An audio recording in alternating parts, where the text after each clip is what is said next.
గురూజీ, స్పిరిచువాలిటీలో అసలు మామూలుగా జనరల్గా డైలీ ప్రతిరోజు అనుభవించే కొన్ని విషయాలు ప్రాక్టికల్ దానికి నాకు కొన్ని డౌట్లు ఉన్నాయి, మీరు దాన్ని ఇచ్చేయండి. ఇప్పుడు నేను మీ దగ్గర వచ్చాను గురూజీ,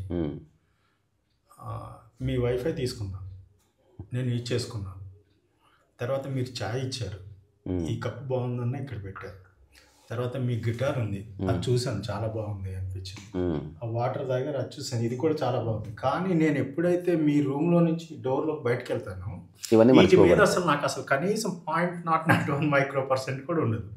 అదే నేను అనుకున్న నా యొక్క ఈ ఐఫోన్ 17 కొత్తది నాది అనే భావన నాలోకి రాగానే దీనికి కొంచెం జరిగినా కూడా నాలో డిస్టర్బెన్స్. అట్లానే నాది అనే భావన ఉన్న కొన్ని ఉన్నాయి చిన్నప్పటి నుంచి, అవి మనం పెంచుకుంటాం. ఈ నాది భావనకి డిస్టర్బెన్స్ అన్న భావన మనలో ఉన్నప్పుడు, అది నాదైనప్పుడు దానికి ఏమాత్రం మన నుంచి పోతుంది అంటే దాని మీద ఎక్స్పెక్టేషన్ ఉంటుంది. అది పోతుంది అంటే అక్కడ బాధ, సఫరింగ్ అనేది కాజ్ అవుతుంది. ఈ వీటిని చూసినట్టు నాది అని పాతుకుపోయిన విషయంలో కూడా ఎలా చూస్తున్నాను ఇక్కడ వస్తుంది, అది కూడా అలా చూడగలిగితే స్పిరిచువాలిటీ అంతే ఈజీగా ఉంటుంది. అంతే అంతే. దీనికి మీరేమన్నా టిప్స్ చెప్పండి, అన్నింటినీ ఒకే స్థాయిలో. అంటే ఇప్పటి వరకు మీరు అడిగిన ప్రశ్నల్లో, లేదా ఇప్పటివరకు నన్ను అడిగిన ప్రశ్నల్లో ఒకవేళ టాప్ మోస్ట్ 10 క్వశ్చన్స్లో ఇది ఒకటి. నా జీవితంలో రాయాలనుకున్న పుస్తకాల్లో ఇది కూడా ఒకటి. ఏంటి? The original questions of spirituality. అన్ని ప్రశ్నలు ఆధ్యాత్మిక పరమైనవి కాదు, ఏదో టైంపాస్ కాక చాలామంది చాలా అడుగుతారు. అందులో వాడు అనుభవించాలనుకున్నది, వాడు తెలుసుకోవాలనుకున్నది ఏముండదు. ఊరికే మైండ్ అట్లా ప్రవోక్ అయింది, ఆ టైంకి ఏదో నోరు అట్లా వాగింది, ఏదో వింటాడు, అది ఆచరిస్తాడో పాడా ఏదో మర్చిపోతాడు. అట్లా కాకుండా ఒరిజినల్ క్వశ్చన్స్లో ఇది కూడా ఒక ఒరిజినల్ క్వశ్చన్. మనం అర్థం చేసుకోవాల్సింది ఏంది, జనరల్గా ఇది అందరికీ వర్తించేదే, అక్కడక్కడే ఉంది. But we are not getting it. అక్కడే ఉంది. మీరు ధృవ సినిమా చూసారా? నువ్వు చూసినవారా? ధృవ సినిమాలో ఆ హీరో ఏం చేస్తున్నా కూడా ఆ విలన్కి తెలిసిపోతూ ఉంటుంది. రామ్ చరణ్ జబర్దస్త్ యాక్ట్ చేసిండు. హీరో ఏం చేస్తున్నా విలన్ తెలిసిపోతూ ఉంటుంది. ఎంత పక్కడగందిగా ప్లాన్ చేసినా తెలిసిపోతూ ఉంటుంది. సో అసలు ఎట్లా తెలుస్తుంది రా బాబు అని ఎన్ని చోట్ల నిఘా పెట్టారు, ఎన్ని సీసీ కెమెరాలు పెట్టారు. చూస్తుంటే ఒకరు ఇద్దరు ఫ్రెండ్స్ కూడా చచ్చిపోతారు. వీడు ఒక సీక్రెట్ ఆపరేషన్ చేద్దాం అనుకుంటాడు, తెలిసిపోతుంది, వాళ్ళు ముందే వచ్చేస్తారు. అసలు ఎట్లా తెలుస్తుంది? అసలు ఎవరెవరి మీద డౌట్ ఉందో అందరినీ పక్కకు పెట్టేస్తాడు, పర్ఫెక్ట్గా ప్లాన్ చేస్తాడు, తెలిసిపోతుంది.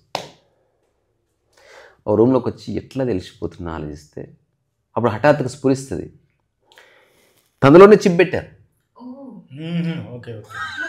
పెట్టారు తద్వారా తర్వాత సంగతి చిప్పు ఆ బాడీ మొబైల్ ఎక్కడ పోతే అక్కడ మనకి GPS కనిపిస్తుంది. మన కార్లో కూర్చొని మొబైల్ పట్టుకుంటే కార్ పోతా ఉంటే మొబైల్ పోతా ఉంది, మొబైల్ పోతా ఉంటే నీ మొబైల్ ఐకాన్ కదులుతూ ఉంది కదా. సో వాడే, ఎవరెవరో చెప్పట్లే, వాడే హఠాత్తు గుర్తించాడు అన్నట్టు.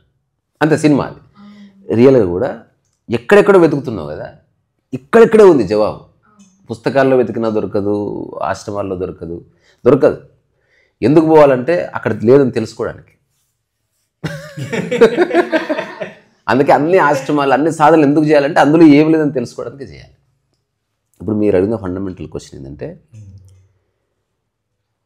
మనం ఎన్నింటినో అనుభవిస్తున్నాం, ఏది మన మైండ్ మీద ఒక ప్రగాఢమైన ముద్ర కానీ, దానికి ఇంగ్లీష్లో ఒక పదం ఉంది, ఇండెలిబుల్ ఇంప్రెషన్ అంటారు. ఇండెలిబుల్ ఇంప్రెషన్, ఇండెలిబుల్ ఇంక్ అని అంటారు. తెలుసా మీకు? ఇప్పుడు విన్నారా? ఇండెలిబుల్ ఇంక్ అంటే మనం ఎన్నికల కోసం పోయినప్పుడు చేతిని ఒక ముద్ర, it's called indelible ink. It is not ink. Indelible అంటే నువ్వు వచ్చినా అది పోదు, నెక్స్ట్ 3 days నీతోనే ఉంటుంది. అందుకే నువ్వు మళ్ళీ దొంగ ఓటు వేస్తాను, నువ్వు కడుగుదామన్నా పోదు, అది నీ యొక్క చర్మం లోపటి రంధ్రాల్లోకి వెళ్ళిపోయి సెటిల్ అయిపోతుంది. ఇండెలిబుల్ ఇంప్రెషన్ అంటారు. అంటే వివేకానందుడు మొట్టమొదటిసారి పరమహంసను చూసినప్పుడు అప్పటి వరకు తన మనసు మీద పడ్డ ఇంప్రెషన్స్ వేరు, రామకృష్ణ పరమహంసను కలవగానే పడ్డ impression indelible impression of the master. అంటే ఎంత ట్రై చేసినా వదులుతలేదు, అంతవరకు ఉన్నదంతా వచ్చింది పోయింది. సో ఈ నాది అన్నది ఒక indelible impression of the mind. అంటే అది మన ఆలోచన కాస్త నాది నాది నాది నాది అని రిపిటేషన్ తర్వాత అనుకొని, రెండోది ఏదైనా రిపిటేషన్ వల్లనే నాది అన్నది బలపడుతుంది అనేది మనం ఎప్పుడైనా గుర్తించినామా లేదా ఒక క్వశ్చన్. ఎగ్జాంపుల్, ఈ పెయింట్ పెన్ను ఇది కొన్నాం, కొన్న తర్వాత ఇంటికి తీసుకొచ్చినావు, అదంతా పెళ్లిలో పడి మర్చిపోయినావు. ఇప్పుడు ఆ పెన్ను ఎట్లుందో కూడా గుర్తులేదు అనుకో, ఈ నాది అన్నది వీక్ అయిపోయే ప్రమాదం. Okay okay okay. బికాస్ దాని మెమరీని నువ్వు ఉద్దీపన చేయలే. Okay okay. బంగారం మనం మాటికి పట్టుకుంటాం, నాది, నా బంగారం, నా బంగారం, నా బంగారం, నాది నాది నాది నాది నంబర్ ఆఫ్ టైమ్స్. సో ఈ నా అన్నది స్థిరపడడానికి ఏకైక ఆధారము రిపిటేషనే. Okay okay. ఇప్పుడు మీ పేరు రెడ్డి గారు అవ్వడానికి మన రావు గారు అవ్వడానికి ఏకైక కారణము రిపిటేషనే. చాలా మంది అనంగా అంతే అంతే. రావు గారు రావు గారు రావు గారు రావు గారు రావు గారు రావు గారు రావు గారు రావు గారు. ఇప్పుడు నువ్వు ఫోన్ చేస్తే నేనే రావు గారిని మాట్లాడుతున్నాను, నువ్వే చెప్పుకుంటావు. అంతే. ఏ రేంజ్ ఇంప్రెషన్ పడుతుందంటే you are also started believing that you are Rao గారు. అదే, నువ్వు రావు గారు కాదు. అది పైన అనే భావన ఇక్కడి నుంచి వస్తుంది. ఇది బలపడ్డానికి నాదే అనేది అన్నిటికీ వస్తుంది. ఇది రెస్టారెంట్కి వెళ్తే నా సీట్ అండి అంటావు, కానీ అది ఇండెలిబుల్ ఇంప్రెషన్ గా మారలే. అట్లా కాకుండా every day you are going to that restaurant, every day you are sitting there. After 1 year ఎవరిని వచ్చి కూర్చుంటే కోపం వస్తుంది. అప్పుడు రెస్టారెంట్ వాళ్ళు అడుగుతావు, రోజు వస్తున్నాను తెలీదా నీకు, వచ్చి నాది రిపీట్ అయ్యింది. అందుకే ఓషో ఒక టాక్లో చెప్పినప్పుడు అర్ధరాత్రి ఎప్పుడు నేను ఇంకో 2 ఫ్రెండ్స్ ఊరికే విందాం, అసలు ఇంటర్ప్రిట్ చేయకుండా just listen to his voice అని ఒక చీకటి గదిలో కళ్ళు మూసుకొని 3 త్రిభుజాకారంలో కూర్చున్నాం ఒక రూమ్లో. అట్లా ఎవడు చేయడు, కూర్చున్నాం అట్లా. అది వేరే సార్, అది చాలా దూరం. తర్వాత కూర్చున్న తర్వాత అష్టవక్ర గీత ఓషో 5th టాక్లో హిందీలో చెప్తున్నాడు. అసలు జస్ట్ ప్రపంచ హైదరాబాద్ అంతా కంప్లీట్ సైలెన్స్ ఉంది. మేము సైలెన్స్ ఉన్నాం, మనసులో ఏ క్లామర్ లేదు, అప్పటికే వెజిటబుల్స్ అవి తింటున్నాం, అసలు ఏ ఆలోచన లేవు, ప్రపంచంతో ఏ సంబంధాలు లేవు, ఒక జస్ట్ అట్లా కూర్చున్నాం బీయింగ్స్. అప్పుడు ఓషో వాయిస్ వినిపిస్తుంది అనమాట. ఈ సెడ్ వన్ థింగ్, రామకృష్ణనే మా కాళీకి పూజ అర్చనకి చెప్తున్నాడు ఇట్లా, నిరంతర నిరంతర స్మరణ సే, నిరంతర నిరంతర अर्चना से उसको ऐसा प्रतीत होने लगी कि काली है అంటాడు అనమాట. నేను కళ్ళు తెరిచి ఇట్లా చూసిన, ఏవో చీకటి ఏం కనిపిస్తలేదు. First time as if I have understood something. ఆ తర్వాత నేను ఆ చర్చలో లేను. నేను మెల్ల నిశ్శబ్దంగా చెప్పుడు కాకుండా బయటకు వెళ్ళి చాలాసేపు కూర్చున్నా. ఒకసారి అతను చెప్పిందని చూస్తే హీ సెడ్ రైట్. ఏం చెప్పాడు, కాళీమాత నా ఆరాధ్య దైవం అని మాటికి అనుకోవడం వల్ల ఆరాధ్యం అయిపోయింది. అంతే. అందులో ఒక మాట అంటాడు, ఎందుకు బుద్ధిస్ట్కి జీసస్ క్రైస్ట్ కనపడ్డు, ఎందుకు క్రిస్టియన్కి బుద్ధుడు కనపడ్డు, ఎందుకు జైన్కి ఇస్లాంకి సంబంధించిన ఒక ప్రతీకాత్మక చిహ్నాలు కనబడు, ఎందుకు నువ్వు కళ్ళు మూసుకుంటే దేవాలయం కనిపిస్తుంది, ఎందుకు ఒక ముస్లిం కళ్ళు మూసుకుంటే మక్కా మసీదే కనిపిస్తుంది, ఎందుకు ఒక క్రిస్టియన్ కళ్ళు మూసుకుంటే కనిపిస్తుంది, అదే ఒక చిన్నపిల్లవాడు కళ్ళు మూసుకుంటే ఐస్ క్రీమ్ కనిపిస్తుంది. ఇంకా మస్జిద్ రాలే, ఇంకా మందిరం రాలే, ఇంకా ఖురాన్ రాలే, ఇంకా బైబిల్ రాలే, ఇంకా ఇండెలిబుల్ ఇంప్రెషన్స్ ఐస్ క్రీమ్ దగ్గరే ఉంది. Mummy ice cream ice cream ice cream ice cream ice cream అడిగి ఐస్ క్రీమ్ అనేది ప్రస్తుతం తన వాస్తవ సత్యమైంది. ఇది ఒక సత్యం. అమ్మను. సో ఈ మొక్కప్పుడే దేన్ని ఎట్లా అయ్యా నమస్కారం రండి ప్లీజ్ బలపడకుండా ఫస్ట్ ఆఫ్ ఆల్ ఇది గుర్తిస్తున్నప్పుడు ఇప్పుడు రిపిటేషన్ వల్లనే నాది అయ్యాను, నాది అన్నది బలపడ్డదని మనం ఎప్పుడు గుర్తిస్తాం అన్నది. లైట్ వద్దు, ఇట్లా కూర్చోండి. ఇప్పుడు ఒక చిన్న అబ్జర్వేషన్. ఒక వ్యక్తి రకరకాల ఊళ్ళలో సత్రాల్లో ప్రయాణం చేస్తున్నాడు. ఒక్కొక్క చోట 2 రోజులు ఉంటున్నాడు. అట్లా 100 సంవత్సరాలు తిరిగాడు అనుకో, అతనికి నాది అన్నది ఉంటుందా? ఉండదు. అంతే. అట్లా కాకుండా అతను వాళ్ళ ఊరిలో ఒక ఇల్లు కొనుక్కున్నాడు. అది నాది నాది నాది నాది, మా నాన్నగారిది, మా నాన్నగారి నుంచి నాకు వచ్చింది, నా తర్వాత నా పిల్లలకు వస్తుంది, నేను దాన్ని బాగా చూసుకోవాలి, నా అన్న వచ్చింది. ఇప్పుడు ఏ సత్రానికి పోయినా ఇంటికి వెళ్ళాలనిపిస్తుంది మళ్ళీ ఒకసారి. అదే అడ్డొస్తూ ఉంది మాట. అందుకని మీరు అడిగిన దానికి ఒక observation, if you don't repeat ఆ ఐ అనేది బలపడదు. ఇది ఒక అబ్జర్వేషన్ అంతే. ఇప్పుడు ఏవైతే బలపడ్డాయో ఎక్కువసార్లు రిపీటేషన్ వల్లనే అనిపిస్తుంది తప్ప అదేది సత్యము కాదని గుర్తిస్తే సరిపోతుంది. ఇది ఫస్ట్ స్టేజ్. నీకేం అర్థం చెప్పేట అంటే మనం ఏదైతే రిపీట్ చేస్తామో దాని వల్లనే మన మైండ్ గుర్తిస్తుంది అది నాది, ఇది నేను చేసుకోవడం. నా ఫ్రెండ్ అంటే అంతే అది నా ఫ్రెండ్ అని నా మైండ్ గుర్తిస్తుంది అనిపిస్తుంది. నార్మల్గా అది సత్యం కాదు. నీకు క్లోజెస్ట్ ఫ్రెండ్ అయిన అమ్మాయి అసలు వాళ్ళందరికి ఏమాత్రం నచ్చకపోవచ్చు. అంటే ఒకే ఇంట్లో పుట్టిన ఒక ఇద్దరు పిల్లలు వాళ్ళకెందుకు ఫ్రెండ్షిప్ లేదు, వాళ్ళు అనుకోవట్లేదు అంతే. ఒకటి. ఇప్పుడు ఇది ఒక అబ్జర్వేషన్. ఒకవేళ అసలు నువ్వు ఏది అనుకోకపోతే నీ లైఫ్ ఎట్లుంటుంది అనేది పాయింట్. ఇప్పుడు నాది అనుకోకపోతే, ఇప్పుడు ఇది వస్తువు అవసరం కాబట్టి ఉపయోగిస్తున్నా, ఇది ఒక అబ్జర్వేషన్. ఇదే ఎట్లాంటి వస్తువు నాది కాబట్టి నేను ఉపయోగిస్తున్నా, ఇదే బంధం అంటే. అవసరం కనుక నేను ఇంట్లో ఉంటున్నా, రైట్ అండర్స్టాండింగ్. రాంగ్ అండర్స్టాండింగ్, ఇది నాది కాబట్టి నాకు ఈ పెన్నుతో రాస్తున్నా, అది కనపడకపోతే ఎక్కడ దానికోసం స్టార్ట్ అవుతుంది. అవసరం అన్నప్పుడు ఇంకో పెన్ను వెతుకు, సింపుల్. హోటల్ కావాలి, అవసరం, ఈ హోటలే కావాలి, నాది, సింపుల్. కానీ తిరిగి ఎన్నిసార్లు రిపీట్ చేసినావో మళ్ళీ దీన్ని కూడా అన్నిసార్లు రిపీట్ చేయాలి కదా, ఉల్టా వెనక్కి రావాలి కదా. ఓన్లీ చాలా పరమోత్కృష్టమైన చైతన్య స్థితిలో ఒక్కసారి చిక్కుముడిపోతుంది. అది ఒక బండిల్ వైర్ ఇట్లా చుట్టుతాం ఫస్ట్, మళ్ళీ అన్నిసార్లు కూడా రివర్స్ లో కూడా అన్నిసార్లు. అది బుద్ధుడి కథ ఉంటుంది కదా బేట. ఒకటి చాలా సమస్యలు, పెళ్లి చేసుకున్నాను అంత.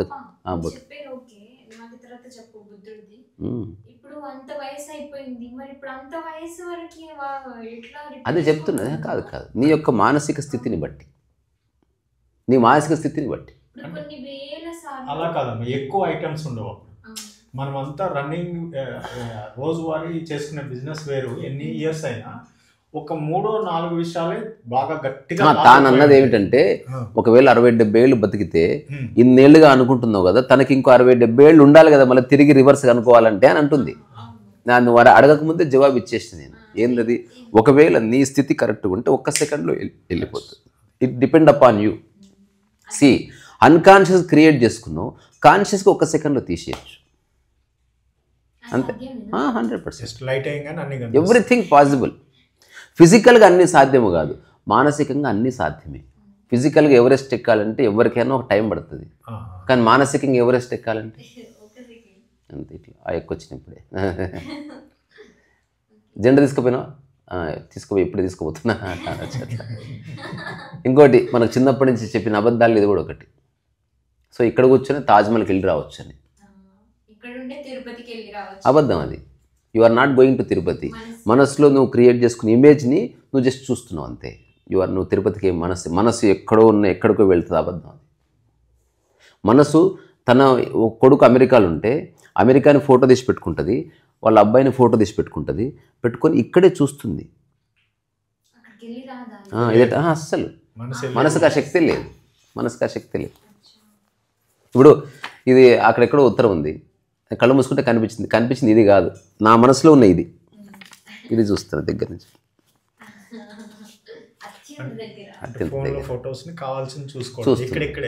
అంటే అమెరికాలో దిగిన ఫోటో ఇక్కడ చూస్తున్నావు, అంటే నువ్వు అమెరికాలో చూస్తున్నావు, ఏమన్నా ఇక్కడే చూస్తున్నావు. చెప్పిన వాళ్ళకి తెలియదు. రెండోది, వాళ్ళ ఎదురుగా నాలంటోడు లేడు ప్రశ్నించడానికి. ఒక వ్యక్తి చాలా సమస్యలు ఉన్నాయి అంటే చెప్పని తాడు తీసుకున్నాడు బుద్ధుడు. చెప్పండి తీసుకున్నాడు. నేను చిన్నప్పుడు మా పేరెంట్స్ చెప్పింది ఏం లేదు, నా వల్ల పేరెంట్స్ చాలా బాధపడ్డారు. మూడేశాడు దానికి. ఆ తర్వాత ఇంకా అంటే అమ్మాయిని మోసం చేశాను, ఇంకో మూడేశాడు. తర్వాత ఇంకో అమ్మాయిని పెళ్లి చేసుకుని మూడేశాడు. అన్ని తప్పులే. తర్వాత వద్దు అనుకుని ముగ్గురిని కన్నాను, వాళ్ళ జీవితాలు నాశనం చేసిన 3 ముళ్ళు వేసాడు. అట్లా ఒక 50 ముళ్ళు అయ్యాయి. ఇప్పుడు నాకు మనశ్శాంతి కావాలి, నీవు ఒక్కొక్క సమస్యకు ఒక్కొక్క ముడేశాను. తాడు మొదట బాగానే ఉన్నది కదా, ఇప్పుడు ముళ్ళుగా తాడు ముళ్ళలో చిక్కుకుపోయింది చూడు. ఇప్పుడు నువ్వు దీన్ని ఎట్లా అంటే ఒక్కొక్క ముడి ఇప్పితే సరిపోతా అన్నాడు. అట్లా ఒక్కొక్క ముడి ఇప్పు అన్నాడు బుద్ధుడు. ఇది ఒక జవాబు. ఇప్పుడు నీలాంటి వ్యక్తి వచ్చి అడిగాడు, అంత సమయం ఉండదేమో, ఇప్పుడు లాస్ట్ క్షణంలో ఉన్నా. అప్పుడు బుద్ధుడు ఏం చెప్పాడంటే, అసలు దీన్నే వదిలేయగలిగితే ఏ సమస్య లేదు, కానీ అది కావాలి. మళ్ళీ నువ్వేదో నేను చేశాను అన్న భావన కూడా కావాలంటే ఒక్కొక్క ముడి ఇప్పుతురా. వేసుకోవడానికి ఎక్కువ టైం పట్టింది, ఇప్పడానికి ఎక్కువ టైం ఏం పట్టదు. ఇప్పుడు ఒక 50 ఏళ్ళు సిగరెట్ అలవాటు చేసుకున్న వాడివి ఒక్క నిమిషంలో వదిలేయచ్చు. మళ్ళీ 50 సంవత్సరాలు అవసరం లేదు. 25 ఏళ్ళ వైరం మన ఇద్దరి మధ్యన ఒక్కసారితో క్లియర్ చేయొచ్చు. అంటే ఒక ముడి వేయడానికి 25 ఏళ్ళు పట్టింది నీకు, ఇప్పడానికి ఎక్కువ టైం ఏం పట్టదు, డిస్ట్రక్షన్కి ఎక్కువ టైం పట్టదు. ఆధ్యాత్మికత డిస్ట్రక్షనే, డిస్ట్రక్షన్ ఆఫ్ ఫాల్స్. అందుకని మీరు అడిగిన ప్రశ్న the original questions of spirituality. Fundamental questions చాలా ఉన్నాయి, ఒరిజినల్ క్వశ్చన్స్ చాలా తక్కువ ఉన్నాయి. నేను నా లైఫ్లో ఒక బుక్ ఖచ్చితంగా రాస్తాను. నేను ఒక ఫిలసాఫికల్ ట్రిటైజ్ ఆన్ స్పిరిచువాలిటీ రాద్దామని ఎప్పటి నుంచి కాదు, ఎప్పటి నుంచి ఉన్నా నాకు అంత భాషా పటిమ లేదని తెలిసి ఆగాను. ఇప్పటికీ లేదని తెలిసి ఆగుతున్నాను, ఇంగ్లీష్లో అండ్ తెలుగులో. అంటే నేను ఒక అత్యాధునికమైన ఆధ్యాత్మిక శాస్త్రాన్ని నేను ప్రతిపాదిస్తాను ఈ ప్రపంచానికి. అంటే ఒకప్పుడు ఇప్పటి వరకు ఎందరో గురువులు ఏ ఆ మార్గాలు చెప్పారో అవన్నీ దూరపు దారులే, అందరికంటే దగ్గర దారి ఉంది. బుద్ధుడి కంటే ముందు చాలామంది ఉన్నారు దార్శనికులు, కానీ బుద్ధుడు చెప్పింది ఎందుకు ప్రమాణమైంది? మనసును కట్టేయాలంటే ఒకప్పుడు చుట్టుపక్కల మంట పెట్టుకొని నిలబడాలి, పాముల మధ్యన కూర్చునేవాళ్ళు, ఒంటి కాలు మీద నిలబడేవాళ్ళు, ఒక కాలు మీద చెట్టుకు తగిలించుకొని ఉల్టా పల్టా ఉండేటోళ్ళు. ఎందుకు? అన్నం మానేసేటోళ్ళు. అంటే ఇదంతా చేస్తే తప్ప మనసు నిలబడతలేదని తెలుసుకున్నారు. కానీ తర్వాత బుద్ధుడు చెప్పాడు, జస్ట్ శ్వాసను గమనిస్తే మనసు నిలబడతాయంటే అక్కడి నుంచి మొత్తం ధ్యాన ప్రక్రియ మొత్తం సరళతరం అయిపోయింది. నువ్వు ఓన్లీ శ్వాస దగ్గరే కాదు, ఎక్కడ నిలబెచ్చినా, ఇప్పుడు ఉదాహరణకి ఇది ఉంది, ఇది పట్టుకొని నేను వదలకపోతే చాలు, ఏ పని చేసినా దీన్ని వదిలిపెట్టకు, నీ మనసు ఇక్కడే ఉంటుంది. అట్లా తర్వాత నొప్పిని పట్టుకున్నా ఉంటుంది. ఒక సంఘటన జరిగింది గురుజీ. మామూలుగా ఇట్లా కారులో ప్రయాణం చేస్తుంటే మన ముందర చూస్తుండగానే నాలాంటి కార్నే ఆటో వాడొచ్చే కొంచెం రాంగ్ కొట్టేశాడు. జస్ట్ ఒక సెకండ్, అయ్యో వీడు తప్పు చేశాడు, వాడు పెద్ద కొత్త కారు ఎఫ్ఆర్ ఉంది అని కొంచెం అనుకుని తర్వాత మర్చిపోయాం ఒక్క నిమిషంలో. అదే ఒక నెల రోజుల తర్వాత మన కారుకు ఒక వెనకాల నుంచి ఇంకో కారు ఆడు గుద్దితే ఇంకా వెనక్కి తిరిగి చూడంగానే మొత్తం అంతా లోపలికి వెళ్ళిపోయింది. ఇంక విపరీతమైన 2-3 డేస్ అది ఆ ఫ్లక్చువేషన్స్ మైండ్. దేనికి నాకు అది అనిపించింది, అది నాది కాదు కాబట్టి బాధ లేదు, ఇది నాది అనేది. అబ్సల్యూట్లీ. అందుకే కారు అవసరమని గుర్తిస్తే దానికి ఏదైనా డ్యామేజ్ జరిగితే దానికి రిపేర్ చేయించడం ఉంది, మళ్ళీ తిరిగి ఉపయోగించుకోవడం ఉంది గౌరవంగా. అంతే. అల్టిమేట్గా ఎవరైనా అదే చేస్తారు. ఇది నాది, నా ఈగోకి ఇది ఒక సింబల్ అనుకుంటే అప్పుడు గాయపడ్డం. సో ఆధ్యాత్మికతను అర్థం చేసుకోవాలంటే ఇక మీదట ఏది నాది అన్నది క్రియేట్ చేసుకోవద్దు. ఏది లేదు, ఇంక్లూడింగ్ యువర్ బాడీ. ఏది లేదు. భాషలు ఎన్నో వచ్చినాయి, బేవకూఫ్ కూడా వచ్చింది, అది అవుతావా? అదే నువ్వు అది తీసుకుంటావా తీసుకోవా? ఎన్నో ఉన్నాయి సమాజంలో వస్తువులు, అన్నీ తీసుకుంటావేంది? నీకు అవసరం లేదని గుర్తిస్తే సరిపోతుంది కదా. ఎప్పుడు హై హీల్స్ ఎందుకు కొంటలేవు? అవసరం లేదు. మరి గాగుల్స్ అట్లనే నాకు నాది అనుకోవడం అలవాట్లేదు. సేమ్. ఏదైనా ఒక విషయం మీద క్లారిటీ వచ్చినా కూడా మైండ్ కామ్ అవుతుంది. There is no such thing called clarity. There is no, అసలు క్లారిటీ అనేది అతిపెద్ద మాయ. సత్యం తెలుసుకోవడం. నాకు కొంత తెలుసు అనడమే గొప్ప క్లారిటీ. నాకు ఈ విషయం గురించి కొంత తెలుసు, చాలా తెలియదు అన్నది చాలా మంచి క్లారిటీ. ఎవరికి ఏ విషయం గురించి పూర్తిగా తెలియదు అని తెలుసుకోవడం క్లారిటీ.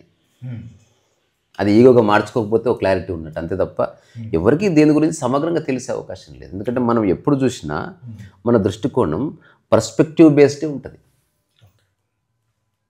ఒక కంప్లీట్ స్పెక్ట్రమ్ నుంచి మనం ఎప్పుడు చూడం. అరుణాచలం కొండను చూసినాం, ఎప్పుడు ఒక దిక్కు నుంచి చూసినాం. ఇప్పుడు కొండ గురించి చెప్పంటే నువ్వు చెప్పేది ఒక కొండ దిక్కు కథనే, మరి అటుపక్క ఉన్నది అదెవరు చెప్పాలి? ఒకవేళ నువ్వు అప్పుడు మరి కింద, సో నువ్వు కొండ అయితే ఏం చెప్తావు అనేది చెప్పి చూడు.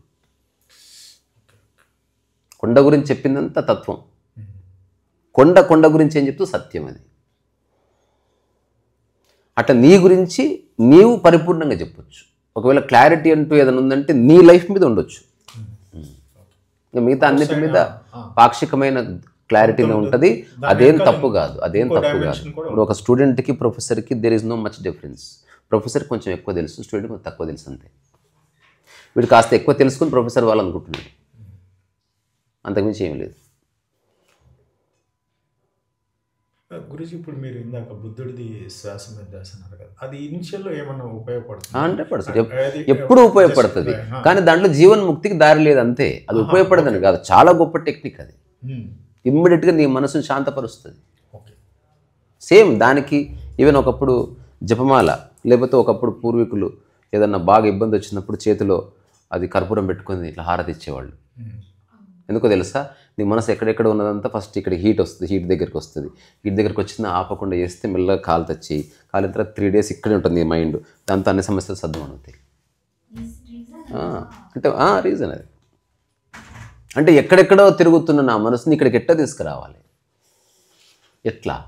అది కంటికి కనిపిస్తలేదు కదా. 90% సమస్యలన్నీ మైండ్ తోటే. అసలు నువ్వేం చేయకుండా రిలాక్స్ ఉండు, సమస్య క్లియర్ అవుతుంది. కానీ నీ మైండ్ ఉరుకోదు, ఇంటర్ఫియర్ కావాలి, ఏదో చేయాలి, ఒక మాట అనాలి, ఒక రాయి ఇసిరేయాలి, ఏదో అనుకుంటుంది అది. అట్లా అనుకున్న తర్వాత నువ్వు టెంప్ట్ అయ్యి చేస్తావు, చేసిన తర్వాత ఇంకో 2 సమస్యలు యాడ్ అవుతాయి. అసలు ఏమి కాదు, కొంచెం ఆగితే everything will be all right. కానీ మనకు ఆ టైంలో ఆ పావుగంట నీ మనసు నిన్ను ఉండనియదు, ఏదో దూరాలే చెప్పాలి అని చెప్తుంది. పోయినసారి మీరు ముందు ఇంట్లో నుంచి బయట 35 రోజులు దుప్పటి తర్వాత ఆటోమేటిక్గా అన్ని సెటిల్ అయిపోయాయి. అంటే మా ఇద్దరు సంబంధించిన ఒక డీప్ డిస్కషన్లో ఒక కంక్లూజన్, చేస్తారా చేరంటే చేస్తా అని చేశాడు, ఇట్స్ గాన్ అట్లా. అందుకే నవ్వుతున్నాడు. ఏమి చేయకపోతే సమస్యలన్నీ క్లియర్ అయితే, చేస్తే ఒక ఎక్స్టెంట్ వరకు క్లియర్ అవుతాయి. కానీ చేయకుండా ఉండడం అంత ఆశమాషి కాదు, ఎందుకంటే నమ్మబుద్ధి కాదు. చేయకపోతే ఎట్లా క్లియర్ అవుతాయి అని డౌట్ వస్తుంది. కానీ చేయకపోతే ఎట్లా క్లియర్ అవుతుంటే, ఏ సమస్య క్లియర్ అవ్వడానికైనా నీ ఒక్కడి చేసి సరిపోదు, చాలామంది చేయాలి కదా. అందుకని నువ్వు పక్కకి జరిగితే మిగతా వాళ్ళంతా కలిసి పని క్లియర్ చేస్తారు. నాకు తెలిసిన ఒక కుటుంబంలో ఇలా జరిగింది. తండ్రి సంబంధాలు చూస్తున్నాడు, తాగుపోతాయని. నా బిడ్డ పెళ్లి ఎట్లా చేయాలి, నేను ఒక 10 ఏళ్ళు అయితే చచ్చిపోతా, నా బిడ్డ పెళ్లి చేయాలి, నేను ఎన్ని సంబంధాలు చూసినా నా బిడ్డకి ఎవడు చేసుకోవట్లేదు, నేను ఏం పాపం చేసినా అని బాధపడుతున్నాను. నేను మా ప్రొఫెసర్ నేను అప్పుడు ఆయన చేతిలో తీసుకెళ్ళి ఇక్కడ చెప్తా. చేతిలో తీసుకొని, అతని పేరు రావు గారు, ఆయన కూడా రావే, ఆయన డ్రిల్ మాస్టర్ అన్నమాట. నువ్వు ప్రయత్నం చేయకు, అవుతుందన్న. ఇటు చూసినావు మెంటల్ ముండవాడుక, నా బిడ్డ పెళ్ళికి నేను ప్రయత్నం చేయకపోతే ఎట్లయితుందో మునగా అడిగి. అంటే ఏమనుకో, కొన్ని విషయాలు చెప్తాను నీకు. చెప్పంటే చెప్పాను, నువ్వు బేసికల్గా తాగుబోతువి. నువ్వు అడగటం వల్ల డౌట్ వస్తుంది, నువ్వు పక్క జరుగు, everything will be all right. తాను బాగానే ఉంది, నీ బిడ్డ బాగానే ఉంది, నువ్వు మధ్యవర్తికి పోవడంతో ఇట్లాంటి తాగుబోతు ఇంటికి ఎట్లా ఇవ్వాలి ఏం డౌట్ వస్తుంది. నువ్వు మీ అమ్మాయి పెళ్ళి చేస్తలేవు, ఎవ్రీడే చెడగొడుతున్నావు, నువ్వు పక్కకి జరుగు. నిజమే. ఇప్పుడు ఒక అగ్రెసివ్ పర్సన్ సంధి చేయడానికి పోయినా అనుకో, వాడు చెడగొట్టే వస్తాడు.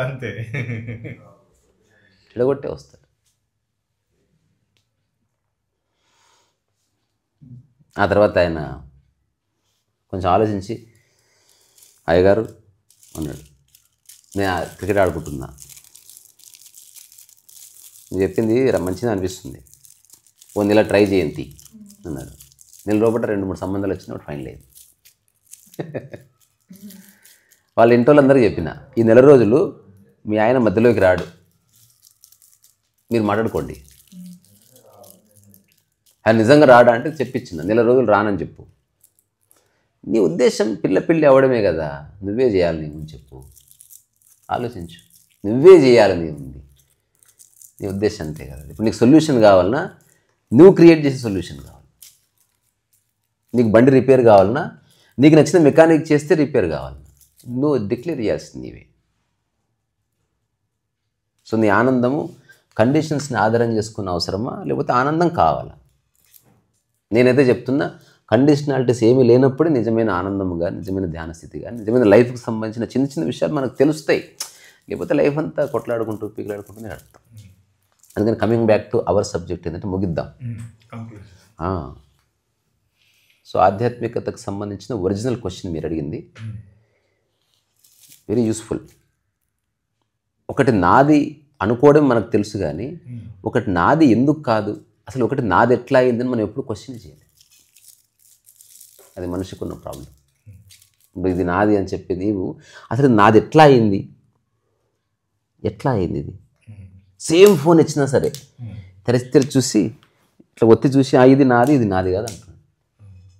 ఎట్లా అయిందంటే జనరల్గా జనాలు ఇచ్చే ప్రశ్న, నేను డబ్బులు ఇచ్చి కొన్నాను కాబట్టి. ఇది జనరల్ క్వశ్చన్. మరి నీ లైఫ్, నీ బాడీ ఏ డబ్బులు ఇచ్చి కొనలే, నీది ఎట్లయింది? ఓ క్వశ్చన్. ఇల్లు డబ్బులు ఇచ్చుకున్నావు, నాదైంది. కట్నం ఇచ్చినావు, పెళ్లి చేసుకున్నావు, భర్తని సొంతం చేసుకున్నావు. చీర డబ్బులు ఇచ్చుకున్నావు, నాదైంది. రెండో ఆప్షన్ ఉంది, ఎవరన్నా నీ గిఫ్ట్ ఇచ్చినా నాదనుకుంటున్నావు. ఈ రెండు కాకుండా నీ ప్రయత్నం ఏమీ లేకుండా ఉంది, ఇది నీది ఎట్లయింది? ఇది ఎవరు డబ్బులు ఇచ్చినా ఏర్పడలేదు ఈ బాడీ, ఎవరు నీకు గిఫ్ట్ కూడా ఇవ్వలేదు, ఇది నీది ఎట్లయింది? ఓవరాల్గా నాకు తెలిసింది బికాస్ ఆఫ్ ఇట్స్ రిపిటేషన్, అంతే. దేహాభిమానం ఇస్ నథింగ్ బట్ రిపిటేషన్. ప్రాపంచికంగా నేను డాక్టర్ని అని చెప్పడం వెనుక ఏకైక ఆధారం రిపిటేషనే. నేను లాయర్ని అని చెప్పుకోవడం వెనుక ఏకైక ఆధారం రిపిటేషనే. నేను అందంగా ఉన్నానని ఒకరు అనిపించడానికి ఏకైక ఆధారం రిపిటేషనే. నేను అజ్ఞానిని, నేను మూర్ఖుని అనుకోవడానికి కారణం కూడా రిపిటేషనే. దేనికి ఏమైనా టిప్స్ ఉన్నాయి? ఈ రిపిటేషన్ ఇది గుర్తిస్తే సరిపోతుంది. ఓకే, ఇది రిపిటేషన్ వల్ల జరుగుతుంది. అవును. రెండు ఆ తర్వాత మనం ఏవైతే నాది అనుకుంటున్నామో వాటి సంఖ్య 0.001% కూడా లేదు. అవే మనల్ని బాధిస్తుంది. మనం నిజంగా ఆనందంగా ఉంటానికి కారణం నీవు అనుభవించే దాదాపు 99.99 విషయాలు నీవి కాదు కాబట్టి. నాది కాదు అనుకున్నా అసలు వరల్డ్ కనెక్షన్ ట్రాన్సాక్షన్ అంతా నాది కాని దాని మీదే. అవును, అంటే మన రియల్ హ్యాపీనెస్ నీది కాని దాంట్లోనే ఉంది. నీదైన దాన్ని నువ్వు అనుభవించలేవు. మనస్ఫుల్గా చేసుకుంటావు, కోపడతావు, దానికి ఏదో అడిట్ అయితే నీకు బాధ అవుతుంది, ఏడుపు వస్తుంది, ఎమోషన్ కనెక్ట్ అవుతుంది. అబ్సల్యూట్లీ. అందుకే నేను నా ఆత్మకథలో రాసుకున్న ఒక చిన్న మాట, ఈ అనంతంగా ఉన్న నావికాని, ఈ కాస్మోస్ అంటే గ్రహాలు, ఉపగ్రహాలు, నక్షత్రాలు, విశ్వాంతరాళాలు, లేకపోతే పాలపుంతలు, మనకు అర్థం కాని ఎన్నెన్నో వింతలు ఆకాశంలో, దాంతోపాటు ఈ చెట్లు, చేమలు, ఆకాశం, గాలి, నీరు, ఇవేవి నీవు కాదు కదా. కానీ వాటన్నిటిని ఆధారం చేసుకుని నువ్వు బతుకుతున్నావు. నావనుకున్నవి 3, 4, 5, 10 ఉన్నాయి. వీటిని కూడా అందులో కల్పిస్తే బాత్ కథ. నేను కల్పించిన, జెన్యున్గా కల్పించిన. ఇప్పుడు ఐప్యాడ్ నాకు అవసరమే తప్ప అది నాకు ఐడెంటిటీ కాదు, అది నాకే గౌరవం కాదు. ఒక దానివల్ల వచ్చే గౌరవం నాకొద్దు. నాకు ఎవరో యూట్యూబ్లో కామెంట్ పెట్టారు, రకరకాల వ్యక్తులు మీతో గౌరవం లేకుండా మాట్లాడుతున్నారు, అది నాకు నచ్చడం లేదు అనేదో పెట్టాడు ఆయన. నేనన్నా అసలు ఒకవేళ నాకు గౌరవం అంటూ ఉంటే ఎవడేం చేసినా పోదు. అంటే ఒకటి చేయడం ద్వారా ఒకటి రా అంటే పోయే గౌరవం నాకెందుకు? అట్లాంటి గౌరవాలు అక్కర్లేదు. రెండోది, ఒక్కడివే ఉన్నాం అనుకో భూమి మీద, గౌరవం అనేది ఉంటుందా? ఉంటే ఎట్లుంటుంది? ఉండదు అసలు. ఇంకేముంటుంది? తర్వాత నీలో భాగమైన దానికి నువ్వు స్పెషల్ రెస్పెక్ట్ ఇచ్చేది ఏముండదు. ఇంపాసిబుల్ అది. అందుకే కుటుంబ సభ్యులు ఒకరిలో ఒకరు భాగం అనుకుంటున్నారు కనుకనే పెద్ద గౌరవించుకోరు. అది మంచి స్టేట్ యాక్చువల్గా. కానీ దాన్ని మూర్ఖత్వాలతో చెడగొట్టుకుంటారు, అది వేరే సంగతి. అందుకని రిపిటేషన్ అనేది లేకపోతే ఈ ఫాల్స్ ఐ అనేది క్రియేట్ కాదు అనేది ఎగ్జాక్ట్ ఆన్సర్ గురించి అది ఒక అంటే నేను చెక్ చేసుకుంటాను.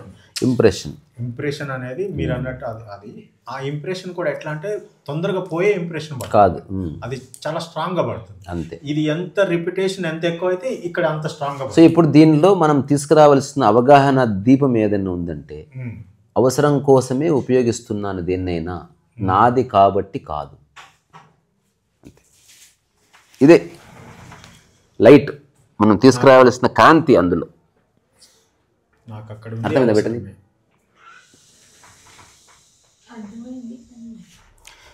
ఇంతవరకు పెన్ను నాది కాబట్టి నా పెన్నుతో ఉపయోగించు.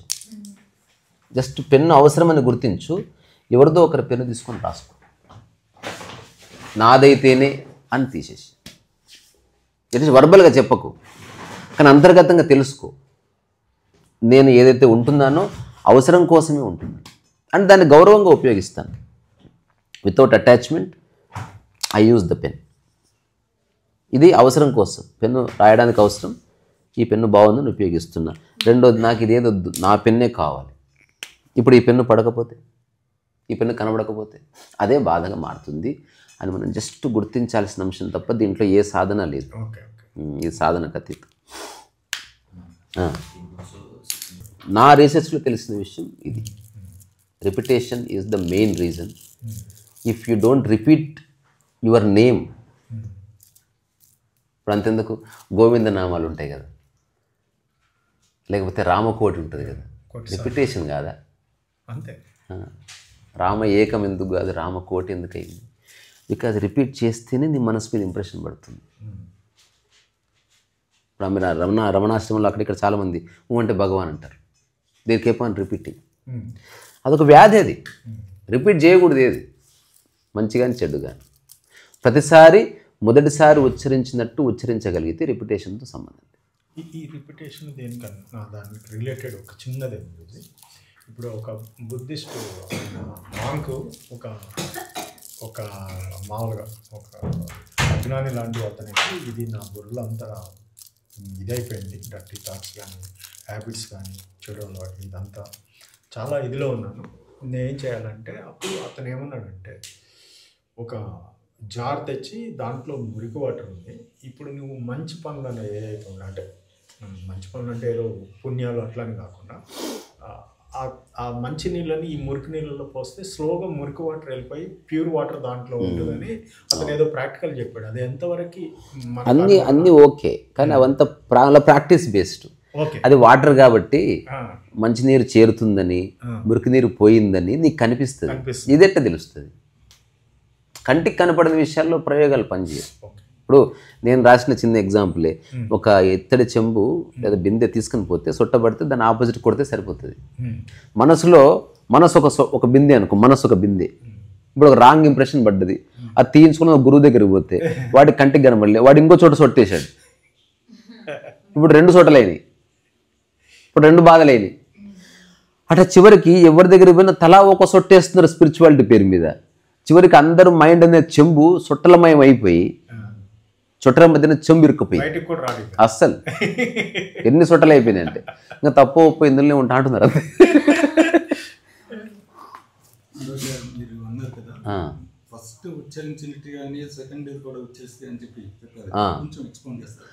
అంటే ప్రతిసారి మొదటిసారి అంటే అర్థం ఏంటంటే ఏ ఇంప్రెషన్ మీ మనసు మీద ఉంచుకోవడం లేదు అని.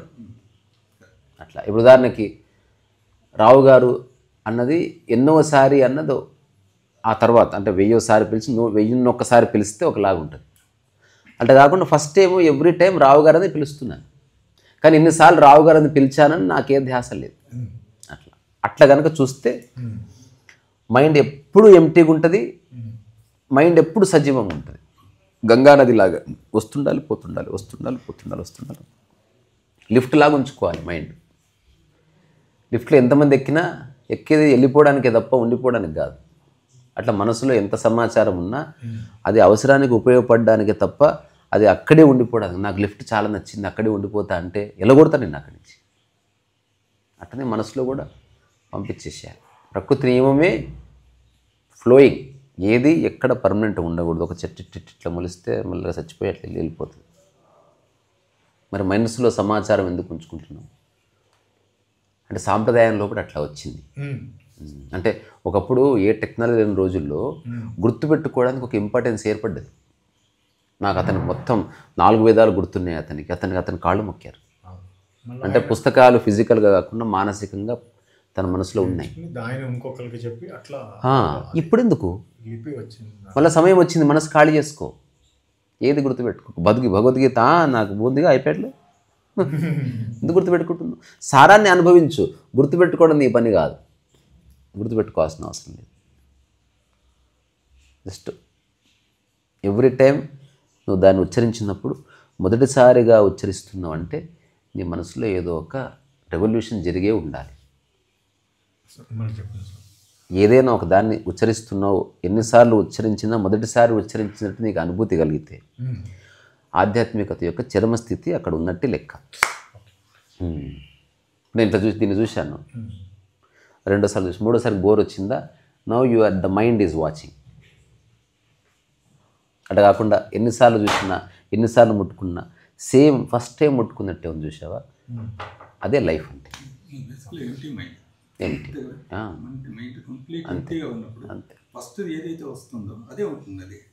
కానీ అది ఇంప్రెషన్గా ఉండకుండా అది వెళ్ళిపోవాలని ఓన్లీ దాని పేరు ఏదో లీలకు గుర్తుంది, ఇంకా మిగతా సమాచారం అంతా అక్కర్లేదు. అంతే. ఇది భాషలోనే సార్, భాషలోనే.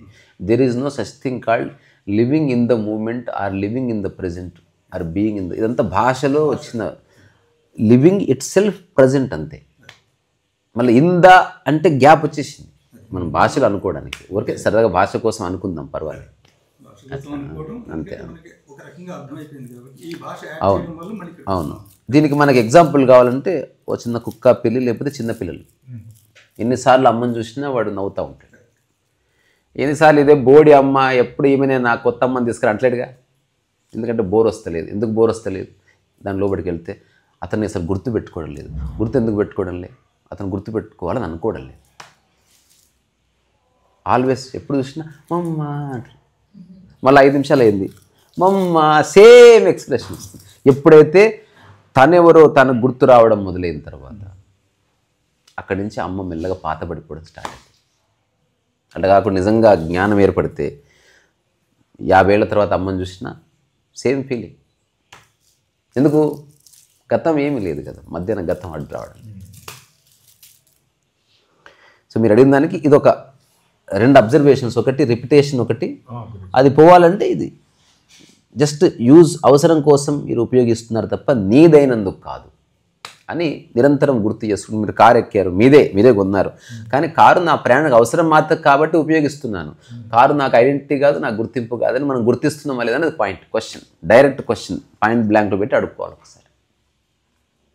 నువ్వు చెప్పు, ఇప్పుడు ఐప్యాడ్ నీకు ఆభరణమా లేకపోతే అవసరమా? అంతవరకు.